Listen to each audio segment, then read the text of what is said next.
Now for the EFD Group, Mr Farage. Thank you. Well, even by the standards of this place, today's atmosphere has been leaden.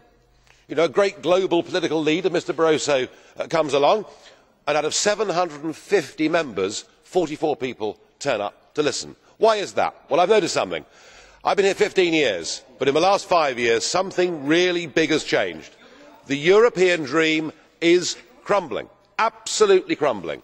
There are a few maniacs in the front row here and in your Commission who, of course, still want a United States of Europe, but actually out there in the Member States they don't, and most of the MEPs here, yeah, they want a job, yes, they want to get re-elected, but the enthusiasm for this project is dying. Why? Well, you've made two big mistakes. The first mistake was, of course, to extend the Eurozone. It would have been OK had it been just Germany and a few northern European countries, but to bring the Mediterranean in to the Eurozone has been a disaster. And the second mistake was to allow the free movement of peoples to southern and to eastern Europe. You know, we in the United Kingdom, who have been the most open country with regard to immigration of any European country through a history that has lasted hundreds of years, now have 4,000 migrants a week that come to Britain from the European Union and stay for a year or more. And these are the two realities that have hit home to people. The EU doesn't work economically, and open door migration is fundamentally changing societies in ways that people don't want. And to listen to the economics. Mr Barroso, you talked today about the possibility of an industrial renaissance in Europe, which sounded good. Lighter touch regulation, all very encouraging. And then you say, but we must pursue our climate change carbon targets. The Americans have gone for shale gas and reduced energy prices. The Chinese are digging up coal in quantities we can't fathom and building just their 2 coal-fired power stations every week. This policy of economic unilateralism on climate change, that's what's destroying jobs in Europe, and the electors are going to have a chance in 72 days' time to give their verdict. I suspect the next European Parliament will be very much more exciting than this one's been this morning. Frau McGuinness, bitte. Ms McGuinness.